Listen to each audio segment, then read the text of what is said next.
UDFിൽ മുസ്ലിം league രാജ്യസഭാ സ്ഥാനാർത്ഥിയായി advocate Haris ബിരാനെ പ്രഖ്യാപിച്ച popular front അണികൾക്ക് പ്രീതിപ്പെടുത്താനാണെന്ന ആരോപണമാണ് ഇപ്പോൾ ശക്തമായി കൊണ്ടിരിക്കുന്നത്. പോപ്പുലർ ഫ്രണ്ട് സക്കീർ നായിക് ആശയപ്രചാരകനായ ആബിദ് അടിവാരം മുതൽ CPMലെ സിമി ലോബിയ നയിക്കുന്ന കേട്ടിൽ ജലീൽ വരെ ലീഗ് തീരുമാനത്തെ സ്വാഗതം ചെയ്തിരുന്നു. SDPI സോഷ്യൽ മീഡിയ പോരാളിയും ആബിദ് അടിവാരത്തിന്റെ ശിഷ്യനുമായ ശ്രീജ നെയ്യാറ്റിങ്കരയുമായുള്ള കൂടിക്കാഴ്ചയുടെ പിന്നാലെയാണ് ഹാരിസിന് പരസ്യ പിന്തുണയുമായി KT ജലീൽ രംഗത്തെത്തിയത്. ഇതുകൂടാതെ സുപ്രീം കോടതിയിലെ പോപ്പുലർ ഫ്രണ്ട് സ്ഥിരം വക്കീൽ കപിൽ സിബലും ഹാരിസിന് ആശംസ അർപ്പിച്ചിട്ടുണ്ട്. അഖില ഹാദിയ കേസിലും സിദ്ദിഖ് കാപ്പൻ കേസിലും ഹാരിസ് ബിരാനും കപിൽ സിബലുമാണ് പോപ്പുലർ ഫ്രണ്ടിന് വേണ്ടി സുപ്രീം കോടതിയിൽ ഘോരഘോരമായി വാദിച്ചത്. മീഡിയ വൺ കേസ്, മുത്തലാഖ് കേസ് തുടങ്ങിയവയിലും ഹാരിസ് ബിരാൻ സുപ്രീം കോടതിയിലെത്തി. പോപ്പുലർ ഫ്രണ്ട് നേതാവും പി കോയയ്ക്കും ലീഗിന്റെ പാണക്കാട് തങ്ങൾക്കും ഒരുപോലെ സ്വീകാര്യനാണ് ഹാരിസ് ബിരാൻ. KT ജലീലിലൂടെ CPMലെ ജിഹാദി ഗ്രൂപ്പിന്റെ പിന്തുണയും ഹാരിസ് ബിരാനുണ്ട്. ലോക്സഭാ തെരഞ്ഞെടുപ്പിൽ കേരളത്തിൽ UDFും പരസ്യ പിന്തുണ പ്രഖ്യാപിച്ച SDPക്ക് ഫലത്തിൽ ഒരു രാജ്യസഭാ അംഗത്തെ സമ്മാനിച്ചിരിക്കുകയാണ് ലീഗ്. പാലാരിവട്ടം മേൽപ്പാല കേസിൽ അഴിമതി ആരോപണത്തിൽ അറസ്റ്റിലായ ലീഗ് മുൻ മന്ത്രി ഇബ്രാഹിം കുഞ്ഞിന്റെ സഹോദരപുത്രനാണ് ഹാരിസ് ബിരാൻ. സുപ്രീം കോടതിയിൽ പാർട്ടിയുമായി ബന്ധപ്പെട്ട കേസുകൾ ഏകോപിപ്പിച്ച് നടത്തുന്നത് വഴിയാണ് ഹാരിസിന്റെ ലീഗ് ബന്ധം കൂടുതലായി ശക്തിപ്പെട്ടത്. പൗരത്വ നിയമ ഭേദഗതി ഉൾപ്പെടെയുള്ള പാർട്ടിയുടെ മുഴുവൻ കേസുകളും ഡൽഹി കേന്ദ്രീകരിച്ച് സുപ്രീം കോടതിയിൽ ഏകോപിപ്പിച്ചിരുന്നു. ഡൽഹി കേന്ദ്രീകരിച്ചും പാർട്ടിയുടെ എല്ലാ കാര്യങ്ങളും ഏകോപിപ്പിക്കുന്നതിലും ഹാരിസ് ബിരാൻ നല്ല പങ്കുണ്ട്.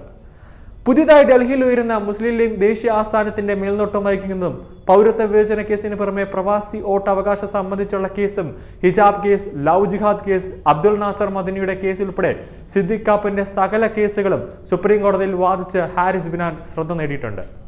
UPA സർക്കാർ കാലത്ത് വിദേശകാര്യ മന്ത്രാലയത്തിന്റെയും പരിസ്ഥിതി മന്ത്രാലയത്തിന്റെയും അഭിഭാഷകനായിരുന്നു.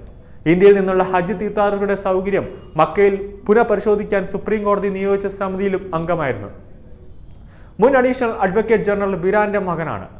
KMCC ദില്ലി ഘടകം അധ്യക്ഷൻ എന്ന ചുമതല കൂടി ഇദ്ദേഹം വഹിക്കുന്നുണ്ട്.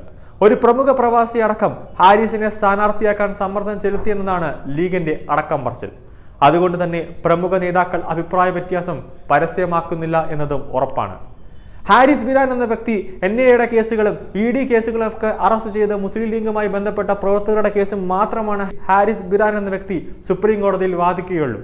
പോപ്പുലർ ഫ്രണ്ട് എന്ന സംഘടനയെ നമ്മുടെ കേന്ദ്ര സർക്കാർ നിരോധിച്ചപ്പോൾ പോലും സുപ്രീം കോടതിയിലും ഹൈക്കോടതിയിലും ഹർജിയുമായി പറന്നെത്തിയത് ഈ ഹാരിസ് ബിരാനാണ്. മുസ്ലിം ലീഗ് കേസുകളും മതന്യൂനപക്ഷ കേസുകളും പോപ്പുലർ ഫ്രണ്ടിന്റെ സകല ഭീകരവാദ കേസുകളും ഉൾപ്പെടെയുള്ള എല്ലാ കുറ്റകൃത്യങ്ങളും രാജ്യദ്രോഹപരമായിട്ടുള്ള സകല കുറ്റകൃത്യത്തിലും ഹർജിയുമായി സുപ്രീം കോടതിയിൽ ഈ ഹാരിസ് ബിരാൻ എന്ന വ്യക്തിയുണ്ട്. ഇനി ലോക്സഭയിലേക്ക് അല്ലെങ്കിൽ രാജ്യസഭയിലേക്ക് ഹാരിസ് ബിരാൻ എത്തുമ്പോൾ നമുക്ക് കൂടുതലായി തന്നെ അപകടം മണക്കേണ്ടതുണ്ട്. കാര്യം ഇനി UDF അധികാരത്തിൽ വന്നാൽ മുസ്ലിം ലീഗിന്റെ പിന്തുണ കൂടുതലായിരിക്കും. അവർ മുസ്ലിം ലീഗിന്റെ നേതൃത്വത്തിൽ കേരളത്തിൽ തന്നെ ഒരുപാട് മന്ത്രി കസേരകൾ ആവശ്യപ്പെടാനുള്ള സാധ്യതയുണ്ട്. അങ്ങനെ വന്നു കഴിഞ്ഞാൽ ഇതുപോലെ പോപ്പുലർ ഫ്രണ്ടും SDP ആയിട്ടുള്ള പ്രവർത്തകരായിരിക്കും ഇനി കേരളം ഭരിക്കുക.